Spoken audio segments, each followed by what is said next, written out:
Hey guys, welcome back to my channel. It's Tony. Today we're going to be reviewing all of November and October sales, both months in one video. So it's going to be a really long video. Just kidding. And we're going to just basically go over the numbers, maybe some items that I sold, in general, what my perspective on December is going to be like, and somewhat of 2021.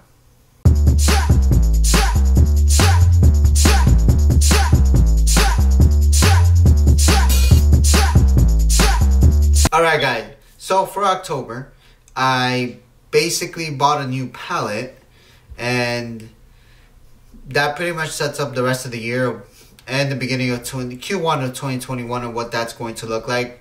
If you haven't seen that video of me unboxing that palette, just check on my channel. It should be there. I'll leave the link up here. Should appear one of those boxes up there, wherever it appears on the screen. So for October, I sold a lot of clothes. Basically, I sell clothes. So for October, I did majority of my sales, if I look at my computer, on Poshmark again.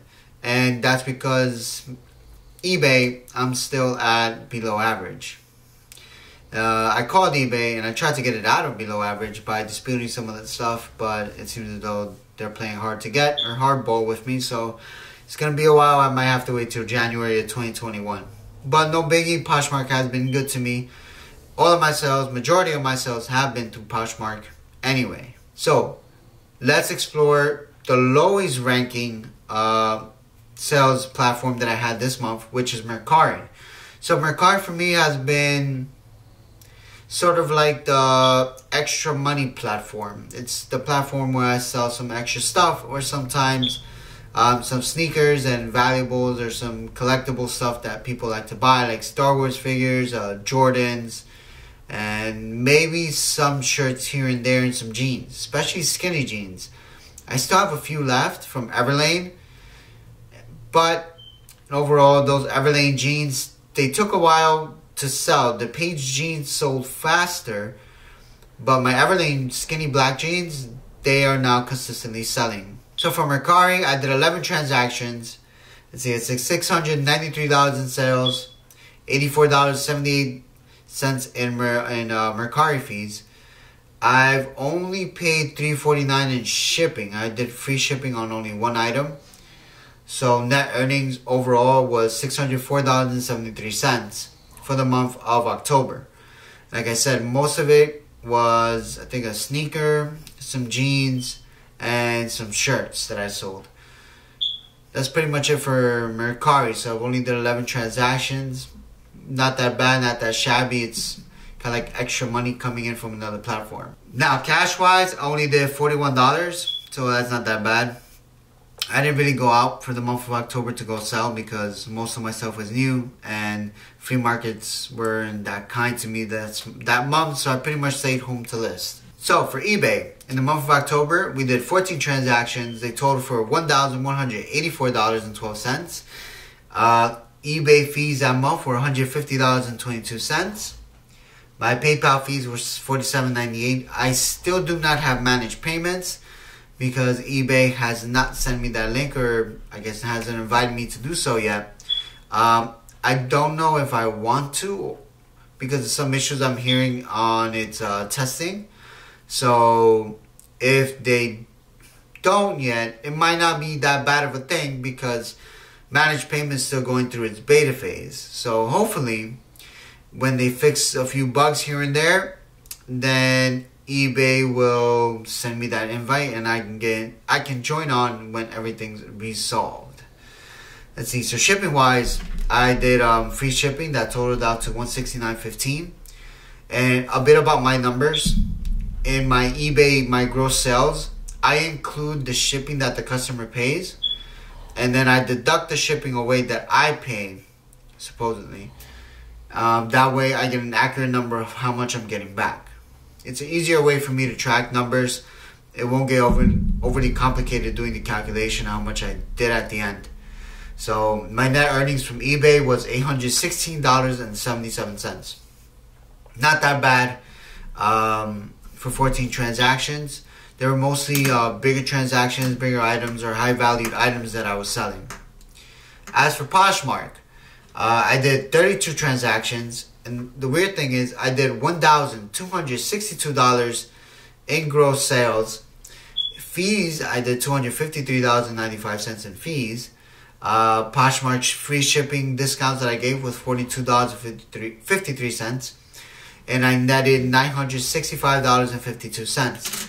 So, as you can see, I did more sales on Poshmark, but they were lower value sales, more like higher quantity sales and less of a profit, compared to eBay, where I only did 14 sales, but I did $1,184 in gross sales compared to the $1,262 I did in Poshmark for 32 transactions. So, statistically, hopefully once my eBay store is back up and running, out of that treacherous below average status that I have, then I might be able, if it doubles, I might be able to earn more on eBay for the same amount of transactions that I do in Poshmark. Hopefully that means more money and 10xing the amount of profits I make. So for the month of October, in total I did 57 transactions. Revenue, I did $3,181.12 in gross sales.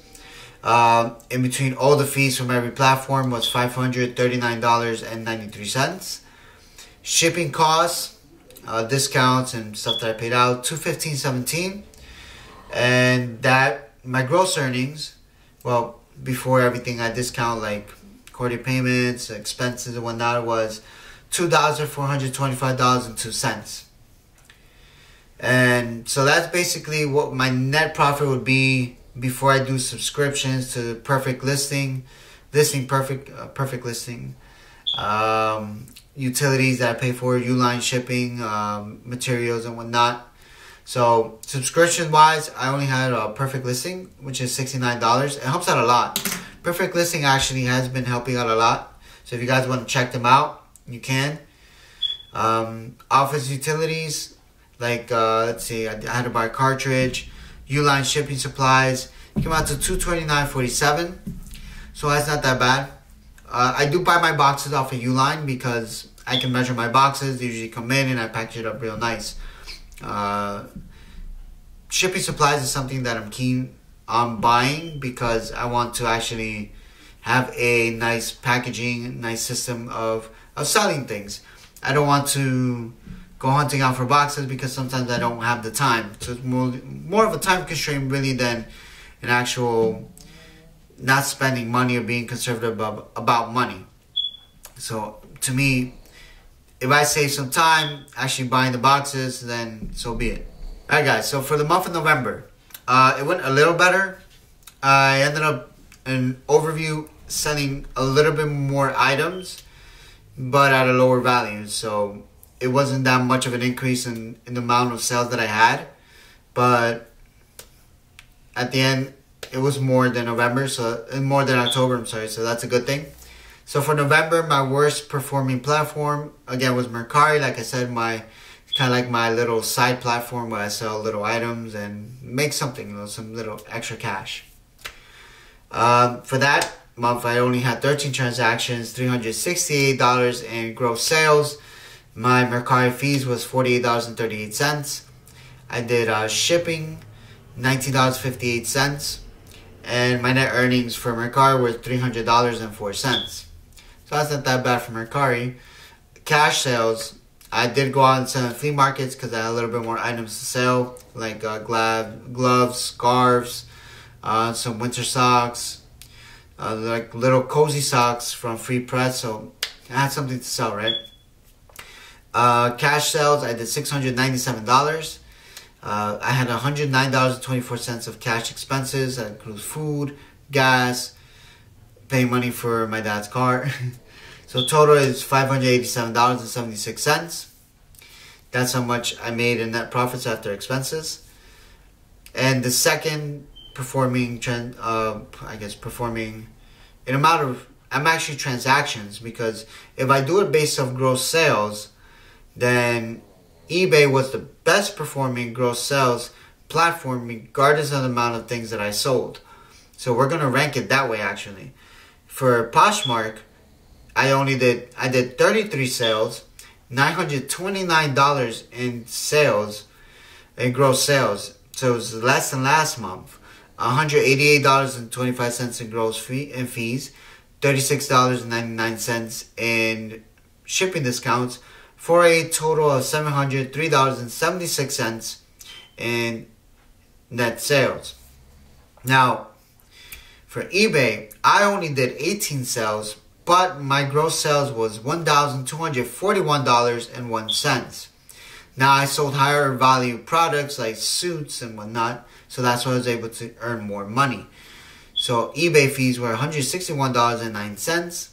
My PayPal fees were $45.06. And shipping, I paid out $229.21. And net earnings was $805.65. So I made more money off of eBay than I did in Poshmark this time around in November. Even though I didn't sell that many items, I still made more money. I guess when it came to Poshmark, I was striking more deals to clear out some of the dead pile I had to close from the last pallet that I bought back in July. So I had a lot of women's clothes lying around, so I was like, it's the perfect time for me to be able to sell that stuff and get rid of some of that death pile so it doesn't accumulate and carry on to the next year. And anything I was selling at that point was profit. I still have a lot left, so I could say I made somewhat of a dent in my death pile, but I still have a lot to list. I still have a lot to sell. So December hopefully rolls out to be a good month. If not, Q1, Q2, Q3, after the government decides to give us a fair share of our money back, then we all should be able to be in good status, and they open stuff back up, and safely we all can get back to work, earning our money, and the economy can be healthy again, right?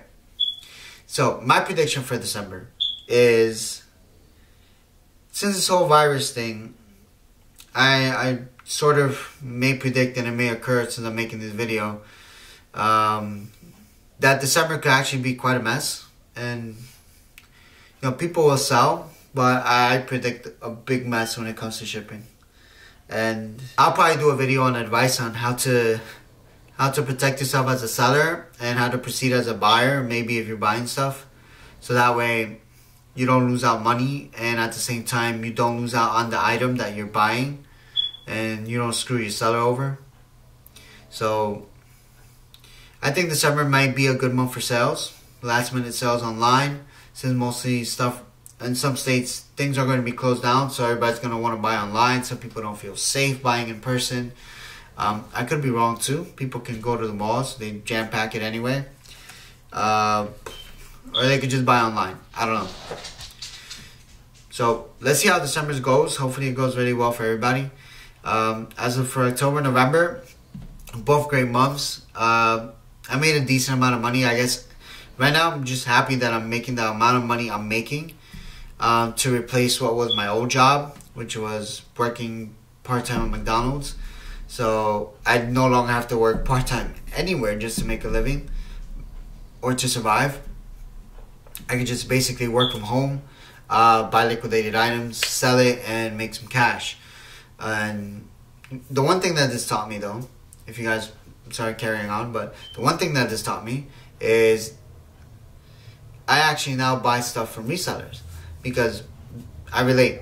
If someone's selling something that I want, I see it, I buy it from a reseller as opposed to buying it from a department store, because I know the reseller needs some cash. Just like me, I need some cash too. So that's something I relate now. I used to not buy a lot from resellers. I used to buy mostly from department stores or from regular stores. But now I'm mostly getting used to hunting at Poshmark or eBay for a good deal, or at least in some cases, I pay full price because I want to at least give a reseller a chance to make some cash. So kind of like a little bit of a redistribution of stuff that I get, or profits that I get. And I guess I also make a video of my goals for 2021, and how the upcoming year is going to treat resellers, online businesses, and hopefully that it will be a good year for everyone as the economy reopens and whatnot, and hopefully we get some type of stimulus, right? Everybody's looking for that, and hopefully it's something that that'll be generous. Well, I wouldn't say generous, well deserved to the American people. So looking forward to 2021, and I'll probably make a final video in December of the entire year recap of how much I made. And I'm not going to put the items that I sold, because then it's going to be like a lengthy 2-hour video of what I sold. And sometimes just hearing the numbers, hearing how much people make, gives you a little bit of hope of, you know, there's a silver lining at the end of the tunnel. So hopefully that does good. And hopefully a lot of people sell a lot of money, make a lot of money. So everybody, thank you for watching. Thank you for the support. Share this video with people, like if you know they want to hear of what other people are making, just to be sure, just to have some type of comfort. I'm not making millions and millions of dollars, millions yet, or even thousands and thousands of dollars, but I'm just an average Joe like a lot of people, trying to make ends meet for now, hopefully. And as my business grows, hopefully I'll be able to grow the way I style things. Hopefully I'll be able to grow the way I show things to you guys, having a warehouse maybe in 2021, or my own place, and an actual store, and improve the business, which is always a goal for me, is to improve and keep improving and improving. So thank you guys for watching and the support. I'll see you guys in the next video, which will probably be something about USPS and probable messes that happen in December, and how to avoid being a victim of that mess. Remember to like my video, give me a follow, subscribe. You go to follow me on my social media. I'm going to actually do some improvements and post more on social media. Thank you guys again. I love you guys. You're the best. Hope you make a lot of money. See you guys.